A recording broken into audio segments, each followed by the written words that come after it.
Morning students, welcome to Swati HD classes. अब हम यहाँ पे देखेंगे बैलेंसिंग ऑफ केमिकल इक्वेशन में दूसरा एग्जांपल ले लेंगे। आयरन जब वाटर से रिएक्ट करेगा तो Fe3O4 बनाएगा और हाइड्रोजन आपका बनेगा, निकलेगा ना। तो ये कैसे करेंगे, इसको बैलेंस करने के लिए ये जो इक्वेशन होगी, अब यहाँ पे हम नंबर ऑफ एटम्स कितने हैं बोथ साइड में, अब ये रिएक्टेंट साइड हो गया और ये प्रोडक्ट साइड है ना। तो ये रिएक्शन में भाग ले रहे हैं और ये प्रोडक्ट हैं जो बने रिएक्शन के थ्रू। तो यहाँ पे सबसे पहले हम इसको इक्वेशन को बैलेंस करने से पहले हम देखें कि भाई बराबर है या नहीं दोनों साइड में ना। तो एलिमेंट लिख लेते हैं, कौन कौन से एलिमेंट हैं। यहाँ पे आयरन, दूसरा है हाइड्रोजन और तीसरा एलिमेंट आपके पास हो जाएगा ऑक्सीजन, है ना। तो अब इन एलिमेंट के number of atom reactant side में Fe कितना है, 1 है, ठीक है। और प्रोडक्ट साइड में 3 है, गुड। अब देखिए हाइड्रोजन कितने हैं, इस तरफ में 2 है। रिएक्टेंट कितने हैं हाइड्रोजन, रिएक्टेंट 2 एटम्स हैं। और प्रोडक्ट साइड में हाइड्रोजन कितने आइटम्स हैं, 2 एटम हैं, ठीक है। अब लिख लीजिए ऑक्सीजन के कितने एटम हैं। ऑक्सीजन का आपका रिएक्टेंट साइड में सिर्फ 1 एटम है और प्रोडक्ट साइड में ऑक्सीजन जो है वो है 4, ठीक है, 4 आपके हैं। तो अब इसको हमको देखना पड़ेगा। देखिए यहाँ पे अगर दोनों side atom number of atoms equal होते तो हम उसको बैलेंस्ड केमिकल इक्वेशन कहते हैं ना। बैलेंस्ड नहीं है मीन्स ये क्या है, अनबैलेंस्ड केमिकल इक्वेशन है।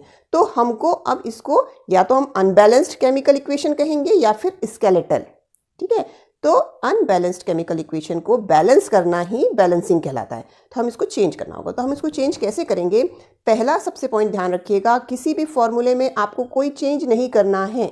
सिर्फ आपके उसके यहाँ पर जो मॉलिक्यूल्स हैं या एटम्स हैं उसको सामने आप नंबर ऑफ एटम्स डाल के चेंज कर सकते हैं। तो यहाँ पे जैसे आप 2 से 3 नहीं करेंगे, 3 4 को जो आप चेंज नहीं करेंगे, ठीक है। तो अब हम इसको स्टार्ट करते हैं कि बैलेंस कैसे करना है। सबसे पहला पॉइंट होता है आपको बिगेस्ट फार्मूला सेलेक्ट करना। तो यहाँ पे सबसे बड़ा फार्मूला कौन सा होता है, Fe3O4 है ना।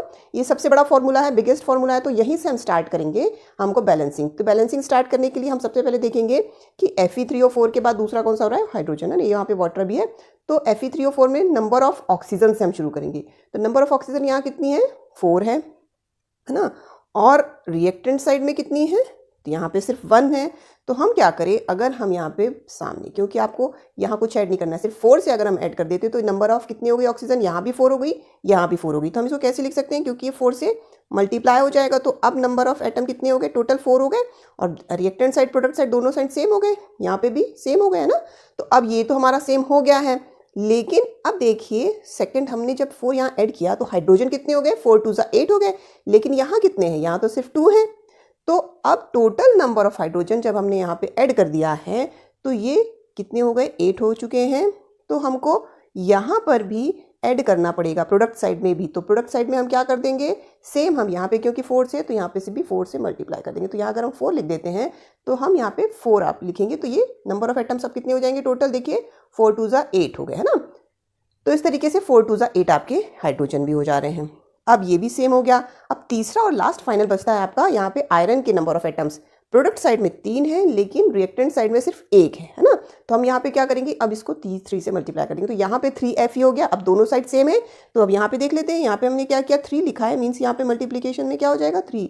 तो अब देखिए जो आपके Fe थे वो भी बराबर है, हाइड्रोजन भी सेम है और ऑक्सीजन भी सेम हो चुके हैं, ठीक है। तो अब यहाँ पे number of atoms Fe 3 3, hydrogen 8 8, oxygen 4 4।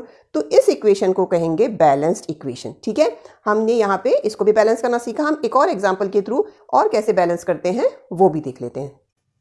अब यहाँ पे देखते हैं कि कुछ और फॉर्मूले ले लेते हैं, कुछ और इक्वेशंस हैं, उनमें हम कैसे उसको बैलेंस करेंगे केमिकल इक्वेशन को, उसको देखते हैं, ठीक है। तो सबसे पहले हम यहाँ पे ले लेते हैं जैसे नाइट्रोजन हाइड्रोजन के साथ रिएक्ट करके अमोनिया फॉर्म कर रहा है ना, NH3 फॉर्म कर रहा है। तो इसमें हम सबसे पहले क्या देखेंगे, NH3 में ये वाला सबसे बड़ा फॉर्मूला है तो हम इसको देखेंगे। यहाँ पर हाइड्रोजन कितने हैं, 3 हैं और यहाँ पे हाइड्रोजन 2 है। तो ये तो गड़बड़ है, तो इसको लेकिन अब क्या करेंगे, यहाँ पे अब 3 आप यहाँ पे ऐसे कुछ नहीं कर सकते कि इसको चेंज करना है। तो हमको क्या करना पड़ेगा, अमोनिया के हिसाब से हाइड्रोजन को चेंज करना पड़ेगा। तो हम क्या करेंगे, यहाँ पर 3 है ये 2 है तो हम क्या कर देंगे 3 से मल्टीप्लाई कर देंगे, 3H2 हो जाएगा। तो ये 3 2 6 हो गया। अब ये हाइड्रोजन का नंबर ऑफ कितने हो गए, 6। तो अब यहाँ पे हाइड्रोजन बैलेंस करने पड़ेंगे। तो यहाँ हाइड्रोजन बैलेंस करने के लिए हम क्या करें, यहाँ पे 2 लगा दिए। तो अब कितने हो गए, 3 2 6, हाइड्रोजन दोनों बैलेंस हो गए। लेकिन नाइट्रोजन 2 है और यहाँ पे कितने हैं, 2 है। मतलब देखिए सभी आपका जो इक्वेशन था वो जो है वो बैलेंस हो चुकी है। तो इस तरीके से हमको यहाँ पर बैलेंस करेंगे। एक हो गया हमारा। अब हम दूसरा एग्जाम्पल ले लेते हैं। इस एग्जाम्पल में क्या होगा, हम यहाँ पर सबसे बड़ा जो है फॉर्मूला वो देख लेते हैं, H2O देख लेते हैं, H2S, और ये लगभग सभी बराबर हैं। तो हम यहाँ पर काउंट करेंगे। देखिए हाइड्रोजन दोनों तरफ बराबर है, सल्फर बराबर है, तो हम ऑक्सीजन को लेके चलते हैं। अब ऑक्सीजन यहाँ अगर हम काउंट करें, यहाँ 2 हैं और यहाँ पे कितनी है, 2 और 1 3, तो 3 ऑक्सीजन है। तो 3 और 2 जब भी आपके पास ऐसे नंबर होंगे तो हमको ये ऑक्सीजन बैलेंस करने के लिए इसके सामने आपको 3 2 जा 6 लगाना पड़ेगा। अब हमने 6 तो कर दिए, लेकिन अब ये 6 हो गई और यहाँ पे कितनी हो गई, सिर्फ 3 रह गई हैं।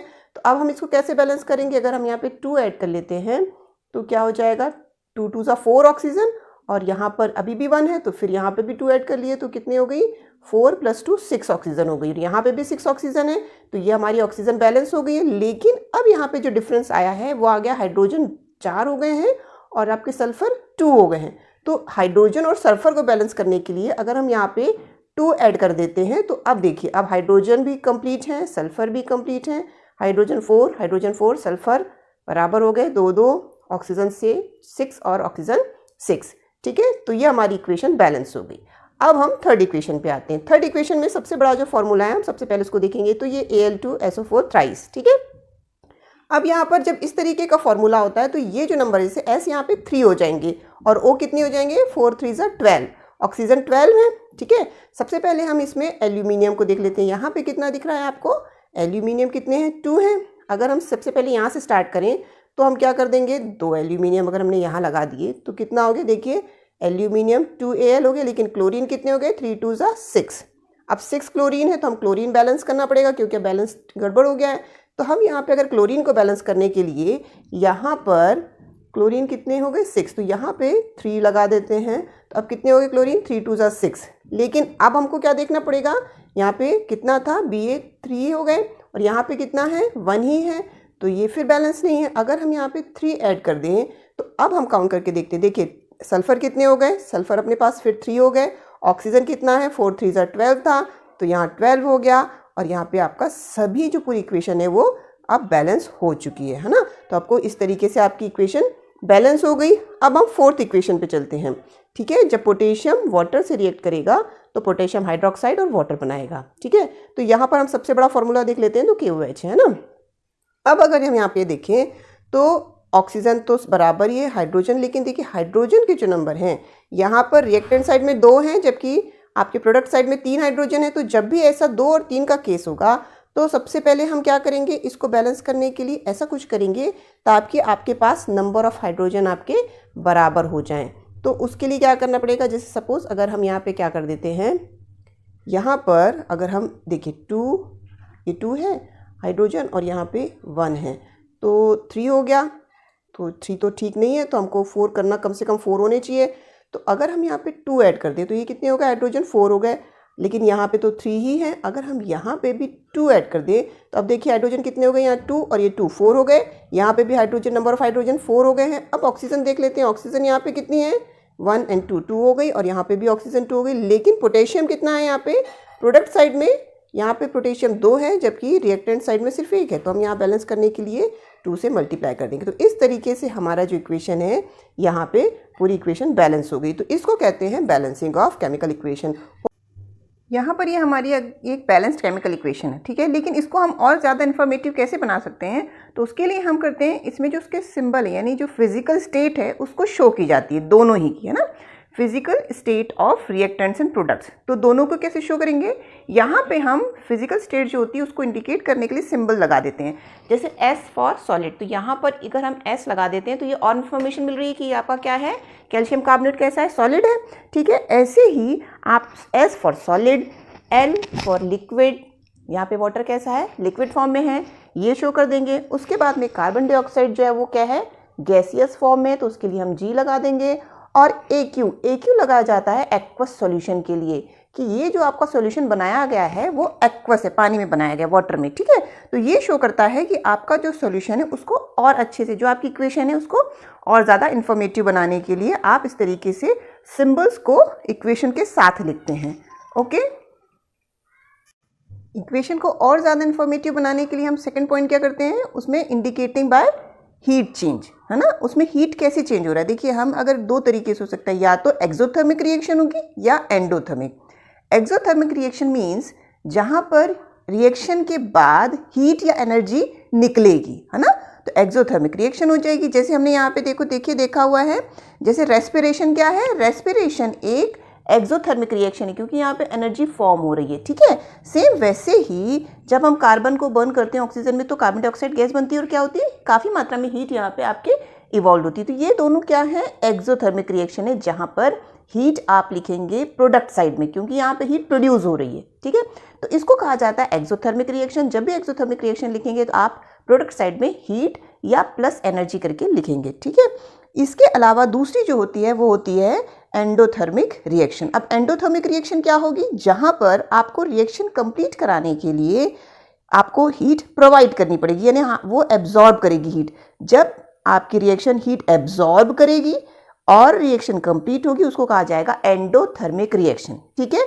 तो यहाँ पर ये एंडोथर्मिक रिएक्शन है। यहाँ पर एंडोथर्मिक रिएक्शन को शो करने के लिए आप रिएक्टेंट साइड में हीट या एनर्जी जो भी आपने प्रोवाइड की है वो आपको यहाँ पे हीट जैसे यहाँ लिखा है तो ये लिखा जाएगा रिएक्टेंट साइड में। तो इस तरीके से हम इक्वेशन को और ज़्यादा इंफॉर्मेटिव बना सकते हैं। थर्ड पॉइंट होता है बाय इंडिकेटिंग द कंडीशन।